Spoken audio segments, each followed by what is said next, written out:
morning. Today is Sunday, March 27th. The year is 2022. The coronavirus pandemic seems to have faded from a lot of people's memories. However, there is a new variant that's slowly rebounding, and we'll know in a few weeks the impact it will have on the United States. But in the meanwhile, all mask requirements are being dropped on flights, vacationing. You may be able to begin traveling to other countries without having to test to get into the country. However, you still have to test to get back to the United States unless they change that policy, which I'm hoping that they will change that policy. I'm hoping that there'll be also, the airlines have asked President Biden to drop the mask requirement for flights. It's spring break, people are traveling, the numbers seem to be down. So it seems like we're on the road to improvement, getting back to normal. We won't know for sure until a few more weeks, or maybe a month or two, about a month or less. So let's see what happens. But in the meanwhile, I did the last video I did was kind of, it was about passive income, having roommates, doing different stuff.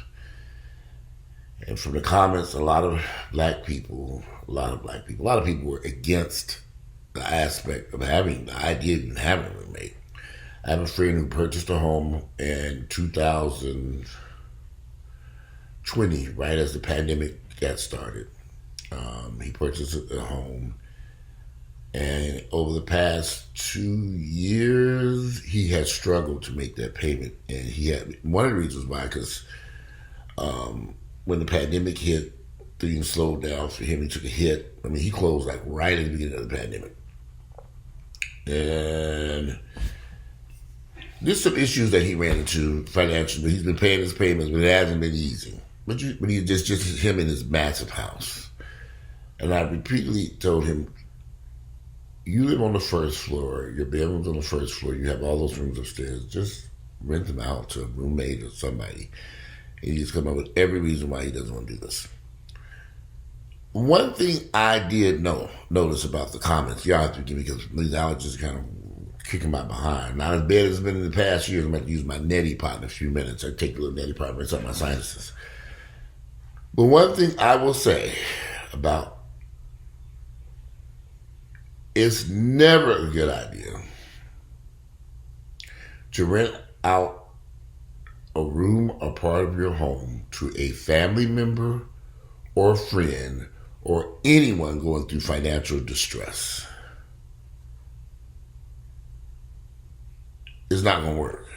And I've noticed that everybody's like, I had a friend, I had a family member, my friend, somebody was hurting financial. No. I have another friend who is a licensed real estate agent here in Georgia and Alabama. He makes a killing. He builds homes in Alabama. He has rental property in Alabama and in Georgia. The vast majority of these properties are Airbnb properties, including the home that he lives, a beautiful home that he lives in. And I never forget, about 10 years ago when we first met, when he was doing the Airbnb thing, I was kind of like, But now, I looked at the success. His place is beautiful, though. He has a beautiful home, furnished nicely, in a great location. He Airbnb out the rooms. There are people, I've been at dinners at his house. It's almost like a bed and breakfast to a degree. And he had a dinner at his house, and some of the people from Airbnb were there that were staying in the room. We had a great time. And this individual is probably one of the most intelligent black men I have met. He's good at what he does. I mean, he's good because he's able to rent these properties to Airbnb, rentals, mainly Airbnb. He likes the constant change of people. He meets different people. He picks and chooses who he wants in his Airbnb. I'm not sure how Airbnb works. I've never done it before, but I plan on doing it. But he's had great success with he does great whatever he does anyway. But he's also, very conservative, and he's not out living a flashy lifestyle. And he has a lot of income coming in from real estate sales, his Airbnb, home renovation he does them in Alabama. He does well. People,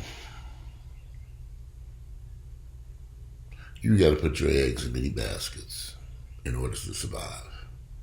If you have all your eggs in one basket, whether it's just a 9-to-5 job or whatever, I'm finding that people who are having financial success, they are doing many things. And whether it's being, like I said, he's a licensed real estate agent, he does sales. He has his Airbnb properties that he rents out. I don't know much about Airbnb, so I don't know how to, it's like kind of like a mini hotel. You have to change out the rooms and clean them up. I'm not sure how he goes about preparing his homes or rooms that he does Airbnb with for turnover to the next person. However, I do know this about Airbnb. In some cities, they're cracking down on Airbnbs, but not all cities. So if you're going to have an interest in doing an Airbnb, you might want to purchase a home, for those of you who are real estate investors, where it is welcomed. I looked at something in Florida, and I forget what city it was, but they were actually welcoming Airbnb into the area because the people who were staying at the Airbnbs were eating at the restaurants and went to stores, and it was somewhere outside the city of Miami. It was another Miami. I want to say Miami Springs. Wherever it was a city that had a black mayor, which is right outside of Miami. And I don't know Miami as well, but when I was with that realtor who was showing me around, he showed me something the city put out, how to do an Airbnb. And I was thinking, wow, so they actually were encouraging it, where in certain parts of South Florida, they were discouraging Airbnbs. I think in maybe high traffic areas or high density areas like Miami Beach or South Beach. I'm not too sure. I don't know the rules, but you can find out the rules wherever you want to do Airbnb in the city or town that you live in, if that's something that you might want to do. The reason why I'm just bringing this up, some of you all are so dead set against certain things is financially hurting you because you don't know how to properly do it. You just don't know how to do it. And not only do you not know how to do it, you don't want to learn how to do it. My friend Antonio, who has these Airbnbs and rental properties and all this stuff, he has had meetings at his home to show people how to do this. And he might get maybe 1 or 2 people.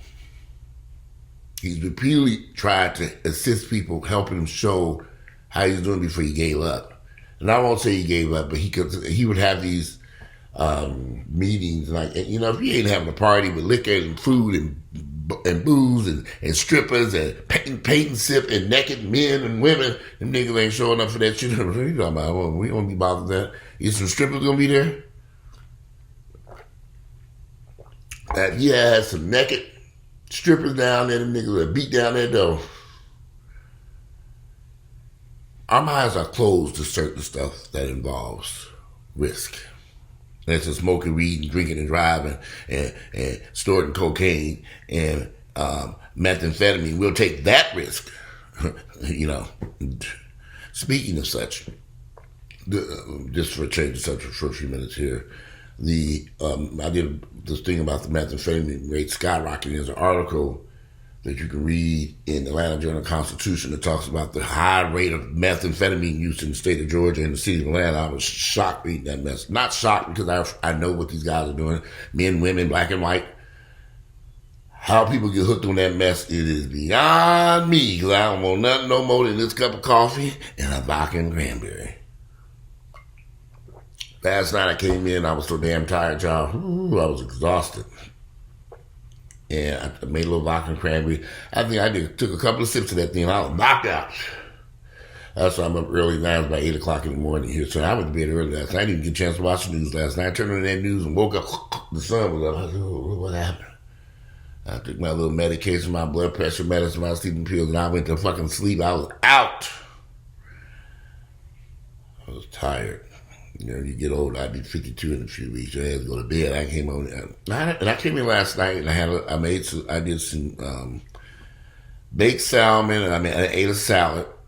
I had some chocolate cake too. I found a sale at Kroger. I grabbed that little slice of chocolate cake. I ate that too. I drank that little vodka and cranberry. My ass to sleep. You all have got to start thinking outside of the box. You have YouTube here. Many of you have skills that you can sit and use your iPhone and record yourselves doing stuff that you enjoy doing, whether it's baking cookies, maybe talking about stuff that you enjoy doing. I make an income off this YouTube channel. And when I look at my friends struggling and I make suggestions to them, it goes right over their head. But what don't go over their head is they want their hand out. Can I borrow? Can I have? Can I this? Can I that? No, bitch. You ain't getting shit from me. Go figure it out on your own. Sit up on YouTube and beg for some money like I do. See, I'm not really begging for money, but I am asking for y'all to watch my videos. I don't think I'm asking much. Share my YouTube channel videos for family members and friends. Watch, get your cup of coffee, let's laugh and have some fun, and I make a little passive income on the side. I appreciate it. I ain't hurt nobody. A little bit extra money. And I ain't got to get butt naked. Occasionally I might sit with my shirt off, about it, but I ain't over here naked, exposing myself to the world. There are opportunities for people. And one of my friends, who is a convicted felon, he was recently got his real estate license, is doing well. I don't know how he got that real estate license. I've been really looking into that and see how you get that real estate license. So I know you're a convicted felon. I was under the impression that you could not be a convicted felon and get a real estate license in Georgia. I could be wrong, though. Rules and laws change all the time. And we all know that there's a shortage of workers nationwide here after COVID came in here and ate everybody like the Pac-Man. Everybody running from COVID, eating everybody up. A lot of folks died from COVID, and a lot of folks died or got sick. Just for a brief second, I have multiple friends who had COVID, some over a year, who have not recovered. They are still bedridden. A lot of people I know had strokes and blood clots and all kinds of shit. It is sad and is not being discussed. And these are all black people who were in good health and working and doing, and now they can't work nowhere and they're in their beds and sick, and it is terrible. Those of us who made it through this pandemic and we're still in our best health and doing well, be grateful. Because a lot of folks are not doing well. And it's been glossed over by the media, and it's not being discussed by folks, mainly because who is us? Who suffered the most? Us. They ain't saying shit. They don't care. They don't give a damn about us. But anyway, those of you who are struggling out here, and I have a lot of friends who are struggling, and family members, but they're doing nothing but struggling. I mean, come on now. When is and having babies? I mean, it's like I sometimes think black people just love the struggle. They love the struggle. They love the fight. They're against everything. I mean,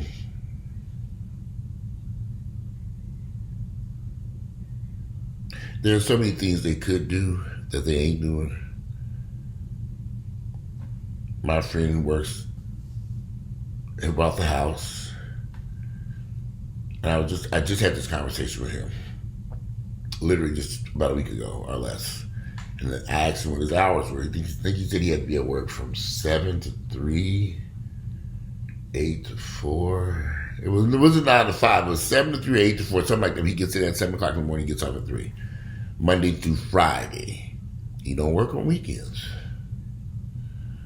And you can't tell a grown person what to do.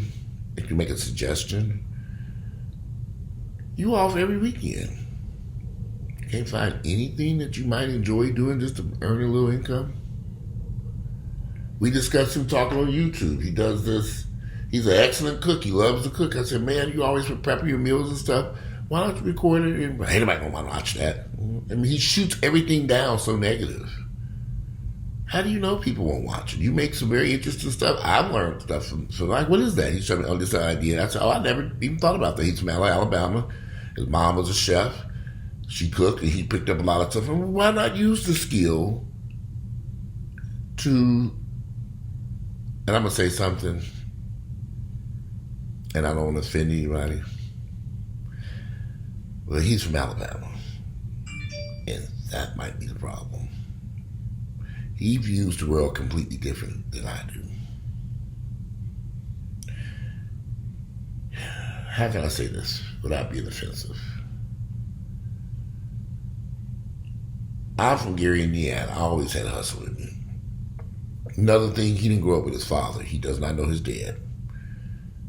He resents his father.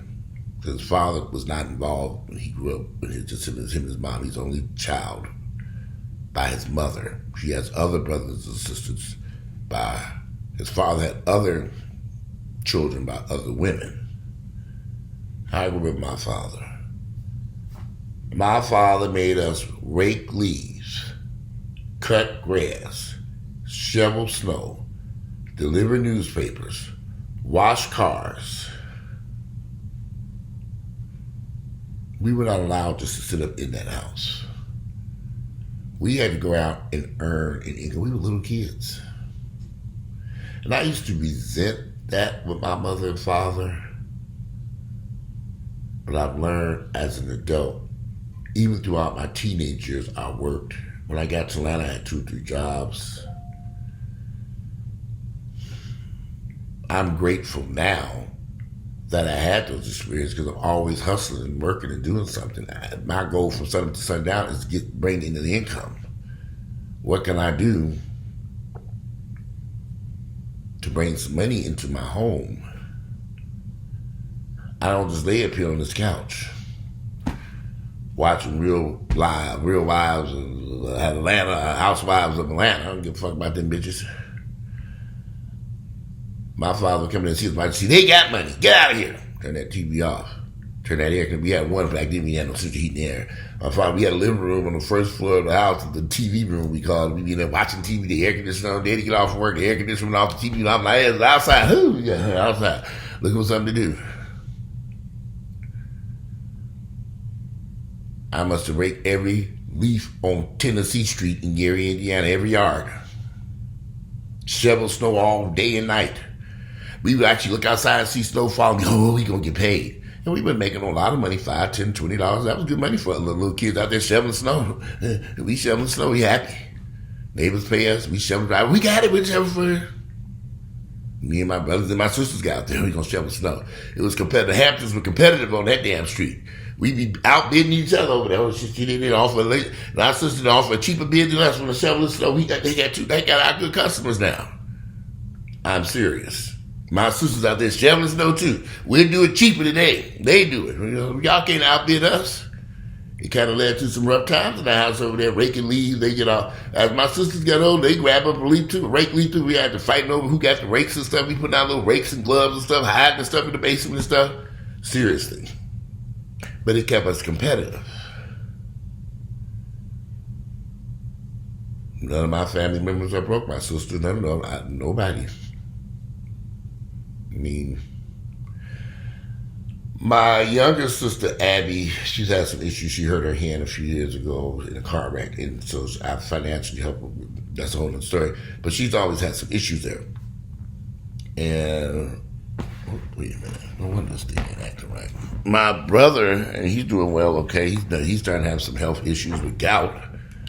Has led to him being unemployed recently. I'm trying to get Social Security, which I think they're getting close to him getting because he got gout bad and some other issues, health issues. But, you know, I can't do nothing about that. Y'all don't want to eat right and exercise. The vast majority of my family members are working. My 2 older sisters are deceased. Now, when you get into my nieces and nephews, that's a whole another story. Because they didn't grow up like we did. But my sisters in particular didn't want to raise their children. Never understood this the way our parents raised us. They didn't want to do that, so they didn't. So then it was a different environment.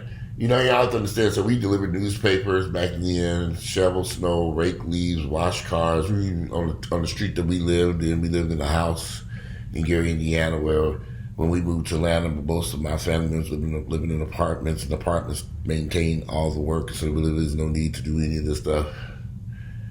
But I also think my sisters babied their kids to an extent that it just was not good. They just didn't want to raise their children in the manner that our parents raised us. And so that's a whole nother 30, 45-minute YouTube video, 10 sessions of it, because then it was a disaster.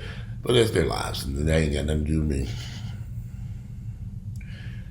If you want to have success, you can. It's up to you and what you want to do. People always say, well, I want to put myself out there like you do. Oh, you do? Why am I putting myself out here doing what? I'm just sitting there running my damn mouth, drinking a cup of coffee. Y'all act like I'm butt naked masturbating on here. So what is going on? Just running my damn mouth. Putting myself out there how? I don't get it. I don't worry about it. I don't have a problem with it. People love my YouTube channel. Thank you all for watching my YouTube videos. Thank you all for supporting me. Thank you all for watching and sharing my videos. I appreciate it because it financially helps me. I'm just keeping it real. I don't have a money tree outside with fresh $100 bills out there going. I got to go out there and pluck my little 100 trees out there with a security guard protecting my. Can you imagine having a money tree in your backyard? Niggas trying to leap the fence and scale over the roof of your house trying to get your money tree. You got security out there and crocodiles and alligators and pit bull dogs running around trying to protect your damn tree. Occasionally a pit bull might snatch a $100 bill off the tree and chew it up. You got to go out there and whoop his ass. That's a lot of drama. I don't have one of them in my backyard. I looked at a house in Miami, Florida, and it had all these fruit. It had mango and avocado trees growing fruit. I was like, wow, you don't really see that here in now I grew up in Michigan. We had blackberries and strawberries, and we had different different trees. Here in Georgia, you might occasionally find a peach tree somewhere. But down there in Miami, I looked at a couple houses that had avocado and mangroves, trees growing its fruit. And I was thinking, wow, what can you do with this? I was going to pluck that fruit and do something, clean it up, and sell it. I said, one tree, I look at this stuff like, somebody said, you can get them things everywhere. I said, well, this is stuff people buy. I grab the stuff up, what do you got to do? Put some fertilizer down, clean and spray it with some weed control or weed and feed, insect control, spray it, and slap organic food on there and sell it. I was going to sell mine. I was like, oh, I want this. There are people down there in Miami, Florida, who have these trees that grow this stuff, and the stuff's sitting falling on the ground rotten. They don't have rotten. There's a mango. Nobody care about that. I eat mango. Matter of fact, I bought some mango. Last night. Did I eat it? I'm gonna make sure I put it in the refrigerator. I bought some sliced mango. That was $5. But anyway, it was some mango I buy at Publix, and it's already sliced up in a little thing. It was $4.99. Occasionally I grab it because I love mango. But if you were living down there in Miami and you had a mango tree or some type of fruit tree or some type, I don't care what kind of fruit, but you couldn't clean this fruit up and sell it somewhere, I'm confused. That's how I see it. It's fruit.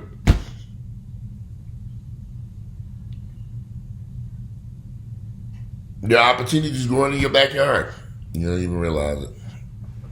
And speaking of such, my father had gardens when we were little kids, and we used to pick. It was very rare we went to the grocery store, y'all. I'm telling y'all. We had gardens with picking fruits and beans and snapping beans and peas and potatoes and sweet potatoes. Even grew our own watermelons. I remember this mess. People don't do that no more. And we'd be sitting there snapping the beans and cleaning them, rinsing, washing them, freezing them, putting them in the freezer, and we'd be all day. Little slaves, 7 hours, popping beans, shelling the peas. People don't do that no more. We did.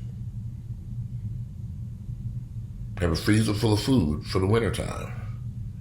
I remember coming home in the wintertime, my father, we had a porch. Gary, Indiana would get very cold. Winter, freezing cold. My father, we had a porch where there was a, I'm gonna call you back in 1 minute. But we had a porch. My father hanged half a cow or half a pig or something like that. I go out there and look. We got to eat this. We didn't get it from Kroger's. It came from right there. My uncles and them did, hey, they be cutting it and smoking it. And I'm thinking we got to eat this. And then we see chickens running around that backyard. My father grabbed a chicken, wring his neck, and Gary, Indiana, y'all, we had chicken. I said, okay, oh boy, we got to eat this mess. And I was the pickiest eater on planet Earth. Until my daddy was sitting next to me with a belt. Eat. So glad he did that. I meet so many friends now who don't want to eat now. I don't eat chicken on the bone. I'm like, you eat chicken on the bone? What chicken? All chicken had bones on it. I don't eat chicken on the bone. That fool that came out of Alabama, whose mama was a chef, who used to butcher chickens, he don't like chicken on the bone. He got to have boneless chicken. I ain't never seen a boneless chicken in my entire life. All chickens have bones. I think his mama raised him kind of crazy. She did. I don't like bones. I like bones in my chicken. He won't eat nothing with bones in it. No steak, no nothing. And he ain't the only person who has this fear of bones. I'm like, what the fuck is going on with this? That's another friend of mine. He little idiot. We had some chicken wings. He's nibbled on the chicken wing. Nibble. I said, boy, you done wasted all these damn chicken wings with all that meat on it. I don't like chicken on the bone. I don't like it like that. I gotta have boneless chicken. My daddy would have beat my ass. He did with my ass. I learned to enjoy everything Daddy put in front of me. I'll never forget it. I'm going to let this video come long. I had a little pet rabbit my daddy gave me. And I'd be coming home every day from school feeding the little rabbit. Me and my friend Derek, we go feed the rabbit. Y'all happy. I was probably about in the 3rd or 4th grade at this point.